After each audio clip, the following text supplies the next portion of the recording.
Dipersilahkan. Baik, terima kasih Bunda Aini.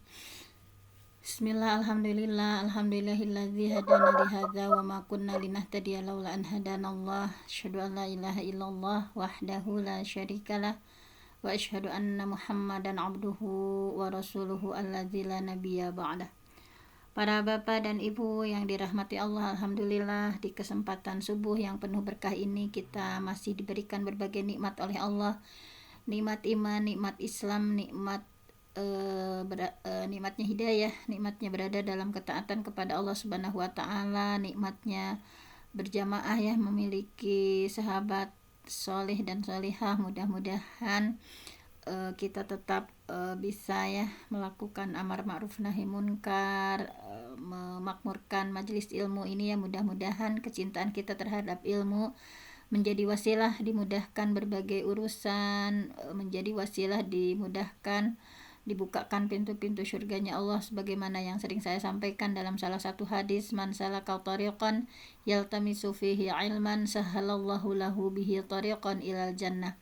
Barang siapa yang menempuh jalan untuk mencari ilmu, sahalallah, pasti Allah mudahkan lahu baginya bihi, dengan mencari ilmu itu, tariqan ilal jannah, jalan ke surganya Allah. Dan di tengah-tengah kesibukan kita ya, sudah memulai masuk di tanggal 16 ini ya, sudah mulai masuk halal bihalal dan melakukan silaturahmi ya, sebagaimana yang disunahkan di bulan Syawal ini.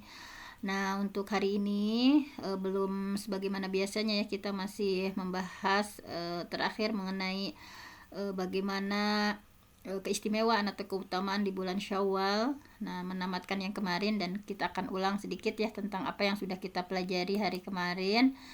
Nah, diantaranya di sini sudah, nah ini ya keutamaan bulan Syawal. Nah, bagi yang kemarin tidak hadir mungkin ada sedikit diulang ya, ini yang dari awalnya, bahwa Syawal itu banyak pendapat ya di sini tentang bulan Syawal. Ada yang berpendapat berasal dari syala ya. Syala itu artinya irtafa'a. Irtafa'a itu meningkat gitu ya. Nah, ini mudah-mudahan di bulan Syawal ini bulan peningkatan ya, bahwa meningkat apanya? Meningkatkan ya, meningkat ketakwaan kita, meningkatnya ketaatan kita kepada Allah Subhanahu wa taala. Nah, mudah-mudahan setelah 1 bulan kita digembleng sama Allah ya, di Syahrut Tarbiyah, di bulannya pelatihan, bulannya pendidikan, yaitu di bulan Ramadan ya. Nah, mudah-mudahan kita di bulan Syawal ini betul-betul mampu meningkatkan ya, bukan tambah. Kalau Ramadan sangat bersemangat, kemudian Syawal malah kayak bebas merdeka gitu ya. Ya udah nggak tarawih lagi, tilawahnya juga nggak sesuai target. Mudah-mudahan justru lebih meningkatkan berbagai ketaatan kita kepada Allah Subhanahu wa taala. Dan ini juga pendapat yang lain dari Ibnul Alan menyampaikan bahwa kenapa Syawal itu dinamai Syawal, diambil dari kalimat syalatal ibil. Nah, syalatil ibil itu onta itu mengangkat atau menegakkan ekornya. Nah, kenapa dimaknai seperti itu? Karena dulu ya di masyarakat Arab, ketika di bulan Syawal itu ya, menggantungkan alat-alat perang mereka karena sudah dekat dengan bulan-bulan haram. Bulan haram untuk bulan haram yang larangan untuk berperang ya, yaitu bulan Zulqa'dah, Zulhijjah, dan Muharram. Nah, ini sehingga sudah siap-siap menggantungkan alat perangnya, tidak melakukan peperangan karena akan memasuki bulan-bulan haram. Nah, sebagaimana kita tahu bahwa di bulan haram itu tidak boleh terjadinya peperangan. Kemudian ada juga yang menyatakan bahwa bulan Syawal ini ya, masyarakat Arab menganggap bahwa Syawal ini bulan sial ya untuk melakukan pernikahan gitu. Jadi tidak boleh melakukan pernikahan di bulan Syawal karena mereka menganggap sial di bulan itu. Nah, jadi sebagaimana mereka isyaratkan ya, para perempuan saat itu menolak untuk dinikahi karena melihat isyarah dari unta betina yang menolak sambil syalat, sambil mengangkat ekornya ya, ketika didekati oleh unta jantan. Itu berdasarkan lisanul Arab. Nah, kemudian keutamaan-keutamaannya, nah ini diantaranya sudah kemarin ya, bahwa diantara salah satu keutamaannya bulan Syawal ini adalah sebagai bulan pembuktian bulan pembuktian bahwa setelah 1 bulan digembleng ya di Syahrul Tarbiyah di bulan Ramadan, maka pembuktiannya itu di bulan Syawal. Apakah derajat ketakwaan itu bisa diraih ya? Karena kan tujuan dari saum itu untuk mencapai derajat takwa, la'alakum tattaqun. Nah, dan apakah selama sebulan kemarin itu diterima atau tidak saum ya? Apakah derajat takwa itu diperoleh atau tidak? Nah, ini bahwa saum kita diterima atau enggak sih? Nah, ini ada indikatornya ya. Ada indikatornya ketika bahwa saum kita selama sebulan kemarin itu diterima. Nah, itu indikatornya adalah mampu menjaga dan meningkatkan amal soleh dan ketaatan. Jadi kita istiqomah. Nah, indikatornya itu kita istiqomah, mampu menjaga atau bahkan meningkatkan ya amaliyah-amaliyah kita atau ketaatan kita, karena tanda sebuah ibadah itu diterima ya, misalnya qabul atau diterima itu adalah ketika dimudahkan melakukan amal kebalikan selanjutnya, karena Allah memberikan taufik istiqomah, konsisten, bisa melakukan berbagai ketaatan kepada Allah. Para ulama menyampaikan bahwa inna min alamati qabulil hasanah al hasanah ba'daha, bahwa inna sesungguhnya min alamati qabulil hasanah, di antara tanda atau alamat diterimanya kebaikan, al hasanah ba'daha, maka akan diiringi dengan kebaikan selanjutnya. Nah, jangan misalkan ini mah udah di bulan Ramadan kita tilawahnya luar biasa, kemudian infak sedekahnya. Nah, kemudian di bulan Syawal itu juga al hasanah ba'daha gitu ya, melakukan terus konsisten kebaikan-kebaikan itu dilakukan. Nah, seperti itu. Sebentar ini saya itu dulu ya, Bunda. Sebentar ini ada yang di mute dulu. Nah, Bunda Nani mohon maaf ya, saya mute dulu. Nah, kemudian kita lanjutkan. Jadi tadi ya, bahwa inna min alamati qabulil hasanah al hasanah ba'daha. Kita bahwa saum kita diterima oleh Allah. Nah, tentu saja diiringi dengan ketaatan, kebaikan-kebaikan yang kita lanjutkan, kebaikan-kebaikan yang dilakukan di bulan Ramadan itu. Dan ini Ibnu Rajab juga menegaskan ya bahwa di antaranya misalnya inna muawadata siyam ba'da siyam Ramadan alama ala qabuli shaum Ramadan, fa innallaha idza taqabbala amal 'abdin wafaqahu li amalin shalih ba'dah. Nah, jadi bahwa membiasakan saum ya, misalnya membiasakan saum setelah saum Ramadan ini adalah tanda diterimanya saum kita di bulan Ramadan. Sesungguhnya karena jadi misalnya setelah bulan Ramadan kita terbiasa saum, nah dilanjut nih dengan ada 6 saum Syawal ya, kemudian ada Senin Kemisnya, kemudian ada Ayyamul Bidnya. Nah, ketika kita membiasakan saum setelah saum Ramadan, berarti itu adalah tanda bahwa diterimanya amal saum kita di bulan Ramadan. Karena kan dalam hadisnya ketika Allah menerima kebaikan, menerima amal seorang hamba, maka Allah akan berikan taufik, berikan hidayah atau taufik untuk dimampukan melakukan berbagai amal soleh setelahnya. Nah, ini misalnya dalam Syekh Shalih Al Fauzan menyampaikan bahwa inna min alamati qabuli syahri Ramadan an takuna halal muslim ba'da ahsan min halihi. Jadi lebih bagus gitu ya, keadaannya itu lebih bagus. Nah, tapi kalau misalnya aduh mau puasa Syawal juga kayak sulit kayak malas, misalnya mau melanjutkan qiyamul lailnya juga tidak seperti tarawih yang semangat. Nah, itu juga harus introspeksi ya kita, misalnya gimana nih udah sebulan digembleng tetapi kok hasilnya itu kayak gitu misalnya. Nah, ini ada salah satu hadis yang luar biasa ya, bahwa ini juga salah satu tanda husnul khotimah itu seperti ini, bahwa di sini langsung saja ya, bahwa hadis diterima dari sahabat Anas bin Malik ya, idza aradallahu bi'abdin khairan, bahwa ketika Allah menghendaki khair, kebaikan ya kepada seorang hamba, ista'malahu, maka Allah akan menggunakannya. Fakila, maka dikatakanlah oleh para sahabat, kaifa yasta'miluhu ya Rasulullah, bagaimana maksudnya Allah menggunakannya itu wahai Rasulullah? Maka dijawab oleh Rasulullah, yuwaffiquhu li'amalin shalih qabla al-maut, bahwa dia akan memberikan taufik, Allah akan memberikan taufik kepadanya untuk beramal soleh sebelum dijemput kematian. Jadi tanda diterimanya amal atau tanda Allah menyayangi kita ya, memberikan khair, bahwa digemarkan kita untuk melakukan berbagai amal soleh. Jadi sibuk gitu ya melakukan berbagai amal soleh. Makanya kalau berdasarkan hadis ini ya, kita harus harus berterima kasih atau harus bersyukur ya ketika Allah mampu membuat kita istakmalahu gitu ya, yuwafiquhu li amalin sholih, bahwa Allah memberikan taufik kepada kita untuk kita gemar beramal soleh gitu ya. Nah ini juga kan misalnya di antara sekarang kita dengan berbagai kesibukan tetapi masih mampu melakukan kajian, nah itu juga bagian dari wafiquhu, bahwa Allah memudahkan gitu ya. Allah itu memudahkan kita sibuk gitu melakukan amal soleh, sibuk melakukan berbagai aktivitas sosial, sibuk melakukan berbagai aktivitas pendidikan di tengah-tengah kita mengajar. Misalnya kita masih peduli dengan kegiatan-kegiatan sosial, kemudian di masyarakat sekitar kita bantu-bantu orang-orang sekitar gitu, bahwa berarti itu adalah salah satu bahwa Allah itu sayang sama kita, bahwa Allah itu menghendaki kita gitu, kita yang terpilih oleh Allah untuk melakukan berbagai kesibukan itu gitu.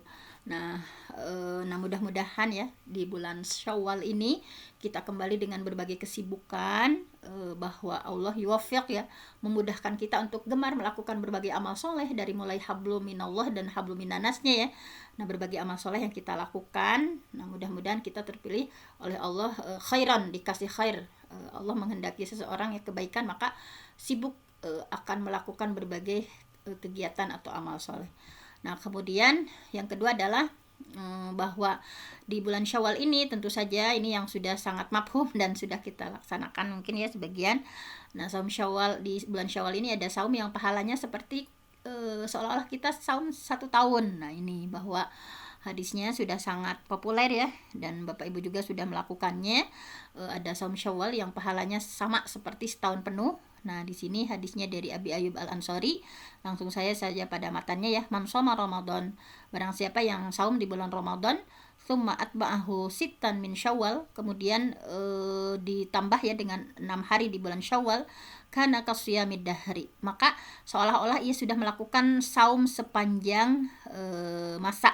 Maksudnya sepanjang masa itu jadi setahun gitu ya, sama dengan ad-dahar, dilakukan sepanjang masa. Nah ini disempurnakan atau di ada yang lainnya ya, ada hadis-hadis penunjang lainnya, diantaranya riwayat dari Ibnu Majah bahwa man shoma Ramadan, barang siapa yang som di bulan Ramadan, wasitata ayyam ba'dal fitri, kemudian ditambah 6 hari sesudah Idul Fitri, kana tamamas sanah wa man ja'a bil hasanah falahu asyru amsalihha.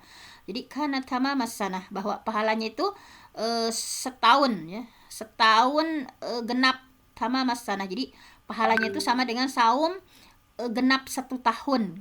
Karena kan kalau dihitung ya, bahwa wa man ja'a bil hasanah, barang siapa yang melakukan satu kebaikan, falahu asyru amsalihha, maka baginya memperoleh 10 kali lipat. Jadi kenapa ketika kita saum hanya 36 hari tetapi pahalanya itu 1 tahun? Karena kan kita ada ayatnya ya, ada hadisnya bahwa ketika seorang hamba melakukan sebuah kebaikan itu Allah lipat gandakan menjadi 10 kebaikan. Di antaranya isinya idza ja'al hasanah falahu asyru amsalihha. Misalnya 30 hari ya, misalnya ada 29, ada 30, ini diambil yang genapnya saja ya. Misalnya 30 hari saum, itu artinya 1 hari 10 kebaikan. Misalnya kalau dilipat gandakan, kalau kali 30 itu berarti udah 300. Kemudian 6 hari ya, 1 harinya 10 kebaikan, itu udah 60. Jadi 360 kebaikan. Nah, berarti 1 tahun itu kan hampir segitu ya, 350 sekian gitu. Nah itu mudah-mudahan kita semua diberikan hidayah atau taufik oleh Allah, dimudahkan ya untuk melakukan saum Syawalnya. Nah kemudian ini ya sudah tadi adapun caranya misalnya tapi di sini ada bahwa min ghairi ta'yin li ahadihima ya, bahwa hadisnya itu umum kan, umum jadi mutlak gitu ya. Tidak ada ta'yin, penjelasan apakah harus berturut-turut atau terpisah-pisah. Nah, maka saum Syawal itu bisa dikerjakannya boleh berturut-turut, misalnya 6 hari full, atau ya misalnya sehari selang lagi, 2 hari selang lagi, misalnya. Boleh terpisah-pisah juga. Ini ada beberapa pendapat ulama ya, misalnya bagaimana cara yang paling baik dalam melaksanakan saum Syawal ini. Di antaranya pendapat pertama, dianjurkan untuk menjalankan saum Syawal secara berturut-turut sejak awal bulan.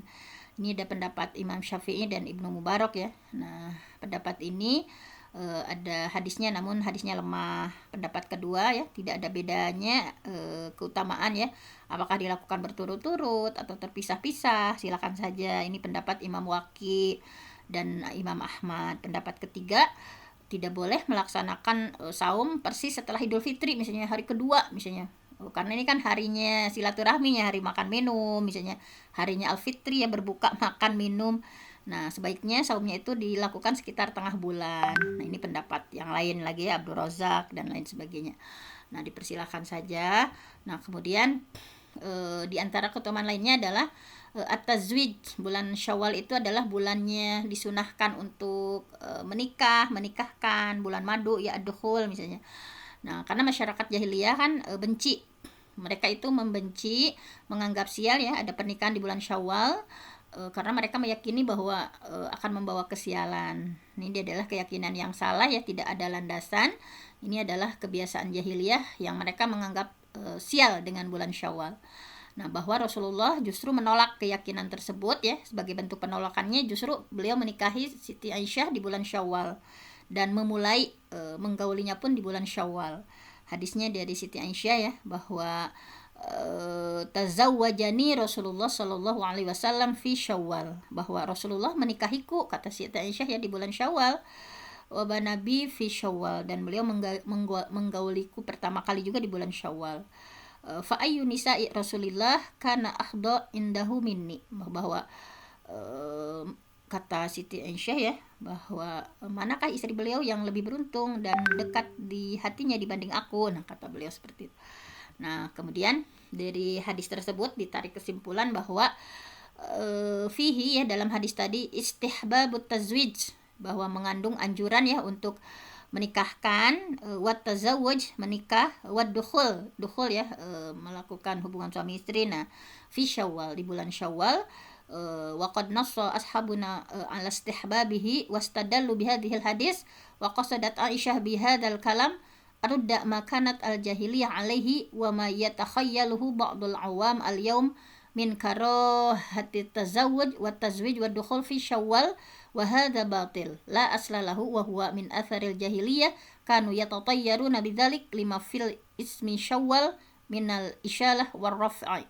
Bahwa ini sudah disimpulkan ya, bahwa intinya hadis tadi dari Siti Aisyah itu mengandung anjuran untuk menikah atau dukhul ya, istilah bulan madu misalnya di bulan Syawal, sebagaimana tadi ya ditegaskan oleh para ulama dari kalangan mazhab Imam Syafi'i, bahwa mereka berargumen dengan hadis ini, bahwa Siti Aisyah maksudnya apa dengan hadis tadi, bahwa beliau bermaksud menyangkal apa yang sudah dipraktekkan pada masa jahiliyah ya, dan untuk menyangkal ya pikiran orang-orang awam pada saat itu, bahwa makruh katanya menikah atau menikahkan atau berhubungan suami istri di bulan Syawal. Padahal ini adalah kebatilan yang tidak ada dasarnya ya. Ini hanya pengaruh pandangan orang-orang jahiliyah yang menganggap sial di bulan Syawal, karena Syawal itu menurutnya diambil dari kata isyalah atau ar-raf'u ya, mengangkat. Nah, ini. Nah, kemudian bulannya bersilaturahmi. Nah, ini bulan Syawal ya, bulannya bersilaturahmi, anak mengunjungi orang tua ya, mengunjungi kerabat-kerabat, saudara-saudara, dengan memberikan hidangan ya, ada hampers kalau sekarang ya, ada seperti itu. Nah, itu adalah bulan Syawal ini, bulannya silaturahmi ya, bahwa di antara ini pokoknya silaturahim ini adalah sunnah ya, yang dianjurkan Rasulullah. Banyak hikmah, banyak keutamaan ya. Man ahabba ayyub satalahu fi rizkihi wa ayyun sa'alahu fi athari falyasil rahimahu. Barang siapa yang ahabba, dia ingin ya, ayyub satalahu fi rizkihi, ingin diluaskan rezekinya, wa ayyun sa'alahu fi atharihi, dipanjangkan umurnya, falyasil rahimahu, maka hubungkan tali silaturahmi. Nah, jadi silaturahmi itu ada yang sifatnya silaturahim ya, rahim itu yang sedarah misalnya, yang harus diutamakan itu silaturahim yang sedarah. Kemudian karena ada ikatan pernikahan, kalau kayak kita itu silaturahmi ya, hubungan persaudaraan sesama muslim nih. Kalau yang silaturahmi, nah rahim ya, yang diikat dengan rahim, satu nasab, satu darah. Nah itu harus diutamakan, kita adik ke kakak, kakak ke adik, ke sepupu-sepupu, bibi, paman, semuanya misalnya. Nah ini bulan Syawal, bulan yang baik untuk menyambung tali silaturahmi, bahwa diantaranya Rasulullah pernah ditanya ya, amalan yang bisa menyebabkan masuk ke surga diantaranya adalah ta'budullah, sembahlah Allah, la tusyriku bi syai'an, wa tuqimus shalah, mendirikan salat, wa tu'tiz zakah, menunaikan zakat, wa tasilu rahim, dan jalinlah tali silaturahmi dengan orang tua, kerabat gitu ya. Jangan ari ke orang lain silaturahmi, ari ke kerabat misalnya. Nah, seperti itu. Nah, ini kemudian nah ini juga ya menguatkan yang tadi bahwa dengan tadi ya, bahwa dengan silaturahmi itu bisa dilapangkan rezeki, dan juga sebagai bukti keimanan seseorang bahwa silaturahmi ini juga diantaranya yang bisa menjaga kita ya dari terjerumusnya ke dalam neraka. Nah di sini misalnya bahwa diantaranya tidak ada dosa yang lebih pantas untuk disegerakan balasannya ya bagi pelakunya di dunia. Nah, ini hati-hati misalnya jangan sampai kita memutuskan tali silaturahmi karena disegerakan balasannya. Jadi tidak ada dosa yang lebih pantas disegerakan balasannya bagi para pelakunya ya di dunia ini, berikut dosa yang disimpan untuknya di akhirat daripada perbuatan yang ini melampaui batas kezaliman, dan yang selanjutnya adalah pemutus silaturahmi. Al-baghi wa qati'atir rahim, memutuskan silaturahmi dengan orang tua, dengan kerabat, jangan sampai ya. Mudah-mudahan di momen Idul Fitri ini bagi yang pernah renggang misalnya, la yadkhul jannah man qati'a rahimin, yakni qati'a rahimahu, tidak akan masuk surga orang yang memutuskan tali silaturahmi.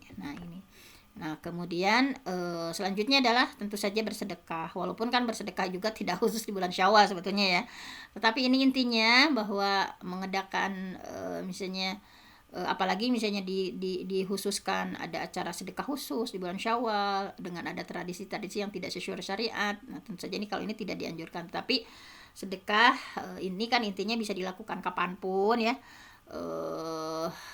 Sebaiknya kita misalkan melakukan infak sedekah sebagaimana yang terbiasa misalkan di bulan Ramadan ya, kita manfaat toro ya, taftir, sudah berbiasa misalkan memberikan kayak tajil atau makanan-makanan atau ya seperti di bulan Ramadan, kemudian itu dilanjutkan di bulan Syawal.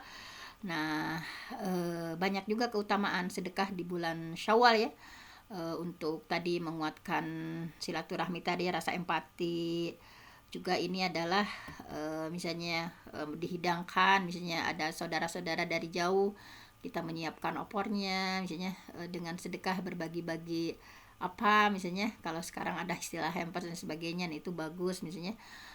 Nah ini misalnya bahwa Rasulullah ya pernah menceritakan, Adi bin Abi Hatim, bahwa Rasulullah menyampaikan tentang perihal neraka, kemudian beliau memalingkan wajah dan mengucapkan isti'azah ya, mohon perlindungan kepada Allah, dan bersabda, ittaqun nar walau bisyaqqi tamratin, berlindung kalian kepada Allah walaupun hanya dengan infak bersedekah dengan separuh kurma ya, sebiji kurma gitu, separuh kurma.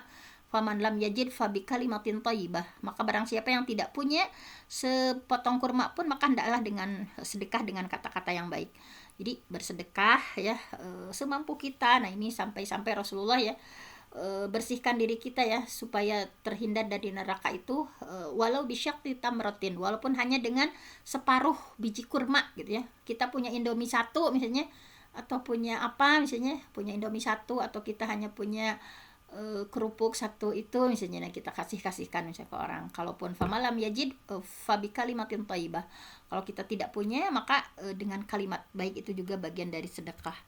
Nah ini saking itu dianjurkannya sedekah. Nah bahwa ini juga sama ya di sini, ini karena udah siang kita udah saja tentang sedekah. Nah kemudian umrah di bulan Syawal ya, umrah di bulan Syawal. Nah menunaikan ibadah umrah di bulan Syawal sebenarnya boleh-boleh saja ya, sama dengan bulan-bulan ini, karena umrah itu kan bebas ya. Di antaranya Rasulullah ya, annan Nabiya sallallahu alaihi wasallam, bahwa Rasulullah sallallahu alaihi wasallam tidak umrah kecuali 3 kali umrah. Beliau itu hanya melakukan 3 kali umrah ya, 1 kali di bulan Syawal dan 2 kali di bulan Zulqa'dah. Bahwa lam ya'tamir ya ila salas umurin ihdahunna fi Syawal wasnain fi Zulqa'dah. Bahwa Rasulullah beliau itu selama hidupnya ya melakukan 3 kali umrah, 1 kalinya di bulan Syawal dan 2 kalinya di bulan Zulqa'dah. Nah ini sebenarnya kemudian hadis dari Siti Aisyah ya, bahwa Nabi melangsungkan umrah di bulan Syawal. Bahwa anak Aisyah anak Nabi SAW ya'tamara umratain fi Dzulqa'dah wa umrah fi Syawal. Bahwa Rasulullah kata Siti Aisyah pernah melakukan umrah itu 2 kali, yaitu umrah pada bulan Dzulqa'dah dan umrah pada bulan Syawal. Nah bahwa di sini berdasarkan hadis ini ya, Imam Nawawi dalam salah satu karyanya mengatakan bahwa Imam Syafi'i dan mayoritas Imam Syafi'i bahwa sebetulnya semua bulan dalam 1 tahun itu bisa dilakukan untuk melakukan umrah ya. Jadi tidak makruh melakukan umrah di bulan haji ataupun bukan. Nah menurutnya seperti itu, bahwa yang menjadi diskusinya itu adalah hukum umrah sekaligus haji. Nah jadi meskipun diperbolehkan tadi ya, tetapi melangsungkan umroh di bulan-bulan haji. Nah Syawal itu kan termasuk bulan-bulan haji ya, Syawal, Zulqa'dah, Zulhijjah. Nah ini bisa mewajibkan denda. Hal ini berlaku ketika umrohnya itu misalnya seorang muslim tetap tinggal atau mukim di Mekah sampai musim haji, kemudian ia melakukan haji pada bulan tersebut tanpa pulang dulu. Nah, jadi kewajiban haji ini sebagaimana dalam praktik ini disebabkan status hajinya merupakan haji tamatu ya. Kan ada ifrad, tamatu, qiron gitu ya. Kalau tamatu itu umroh baru haji gitu. Nah, haji tamatu ini sendiri adalah ibadah haji yang dilakukan setelah melakukan umroh atau mendahulukan umroh sebelum haji di tahun yang sama dan dilakukan dalam satu perjalanan. Nah, berkaitan dengan kewajiban haji ini, Syekh Az-Zarqani menyampaikan ya bahwa man ya'tamara fi Syawal aw Dzulqa'dah aw Dzulhijjah tsumma raja'a ila ahli tsumma hajja min, langsung saja ya supaya agak cepat nih. Barang siapa yang melakukan umroh di bulan Syawal atau Dzulqa'dah atau Dzulhijjah kemudian pulang menuju keluarganya, selanjutnya menunaikan haji di tahun tersebut, maka tidak wajib baginya untuk membayar hadyu. Ini kalau pulang dulu ya. Jadi hadyu itu hukumnya wajib bagi orang yang melakukan umroh di bulan-bulan haji, selanjutnya ia menetap mukim sampai masuki bulan haji, kemudian melakukan haji. Nah ini ya diantaranya seperti itu.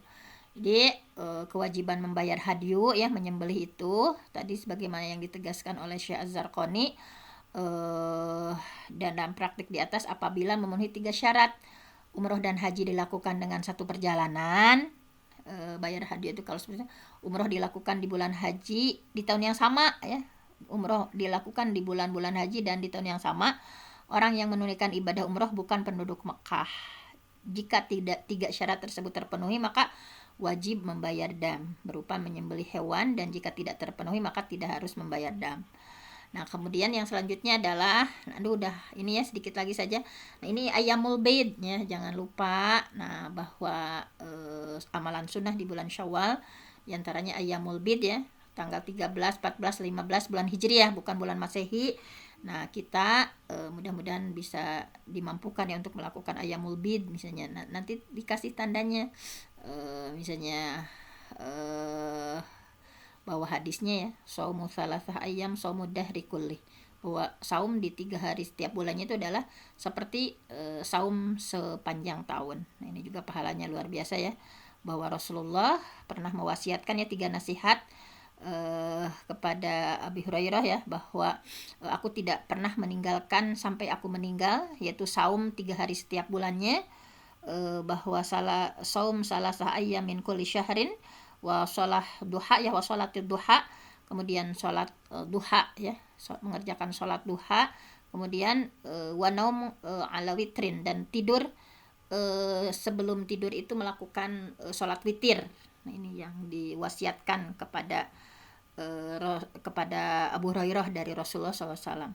Nah kemudian ini sudah ya Ayyamul Bid, kemudian Senin Kamis. Nah ini ya, bahwa Rasulullah sangat menganjurkan ya melakukan saum Senin Kamis, karena Nabi yataharra saumal Itsnin wal Khamis, selalu menjaga ya tahra selalu menjaga saumal itsnin wal khamis, hari Senin dan Kamis, karena ini kan distorkannya amal manusia dan Rasulullah ingin ketika dilaporkan amal itu dalam kondisi saum. Nah, ini udah terbiasa ya kita ya bahwa sesungguhnya amalan pekerjaan ya hamba itu dilaporkannya itu pada setiap hari Senin dan Kamis. Inna a'malal ibad ya tu'radu yaumal isnin wa yaumal khamis, dan Rasulullah ingin fa uhibbu aku ingin ayu arad amali ya ayu arado amali wa ana shaim, ketika amalku dilaporkan dalam kondisi saum. Nah, seperti itu. Nah, mungkin hanya itu saja ya. Terima kasih atas kebersamaannya. Tetap semangat nih di bulan Syawal, bulannya irtafa'a, meningkat ya amaliyah ibadah kita. Dicas lagi nih, jangan sampai loyo nih udah bulan Syawal kayak udah merdeka ya. Qiyamul lailnya lebih digaskan lagi, kemudian saum-saum sunahnya ya, kemudian tilawahnya juga target-targetnya samakan saja dengan bulan Ramadan gitu ya. Mudah-mudahan Allah memberikan hidayah taufik kepada kita semua, dimudahkan untuk melakukan berbagai ketaatan dengan doa yang senantiasa kita lakukan yang pendek itu, Allahumma inni as'aluka fi'lal khairat, ya Allah aku memohon kepadamu untuk dimudahkan dalam melakukan berbagai kebaikan, watarkal munkarat, dan mudahkan kami untuk melakukan berbagai kemunkaran. Hanya itu saja, saya mohon ampun sama Allah, yang benar datangnya dari Allah, yang salah dari saya sendiri. Aku lu qauli hadza wa astaghfirullah li wa lakum. Wassalamualaikum warahmatullahi wabarakatuh. Waalaikumsalam warahmatullahi wabarakatuh. Jazakil khairan kasiron pada Al-Mukarramah Bunda Dr. Fenty yang telah memberikan ilmunya kepada kita semua tentang keutamaan pada bulan Syawal, yang mungkin kita semua kadang-kadang bulan Syawal itu tidak sama dengan bulan Ramadan. Kadang-kadang ibadah kita lebih meningkat di bulan Ramadan daripada bulan Syawal, padahal yang hakikatnya bulan Ramadan itu adalah pembelajaran dan bulan Syawal itu lebih ditingkatkan dalam ibadahnya, lebih disiplin lagi. Semoga kita semua lebih istiqomah lagi, lebih ditingkatkan lagi dalam ibadahnya di bulan Syawal ini. Amin ya Allah ya Rabbal Alamin. Baiklah Bapak Ibu dan seluruh partisipan, alhamdulillah untuk kajian hari ini telah selesai. Marilah kita sama-sama tutup dengan membaca istighfar 3 kali, doa kafaratul majlis dan hamdalah bersama. Astagfirullahaladzim, astagfirullahaladzim, astagfirullahaladzim. Subhanakallahumma wa bihamdika asyhadu an la ilaha illa anta astaghfiruka wa atubu ilaih. Walhamdulillahi rabbil alamin. Allahumma bika Jazakumullah asbahna wa wa bika bika amsayna wa bika ya nahya wa bika namut wa ilaikan nusyur. Jazakumullah khairan. Barakallahu fi. Mohon maaf atas segala kekurangan dan kehilafannya. Semoga besok kita bisa bertemu lagi dalam kajian online ini. Amin ya Allah ya Rabbal Alamin. Wassalamualaikum warahmatullahi wabarakatuh. Waalaikumsalam warahmatullahi wabarakatuh. Tur nuhun Elmuna, Bunda Fenty, Bunda Aini, sareng sadayana. Sami-sami Bun, taqabbalallahu minna wa minkum. Sami. Takobal ya Karim. Deka Mangga dikaturun sekolah. Mohon ya. Waalaikumsalam. Assalamualaikum. Warahmatullahi wabarakatuh.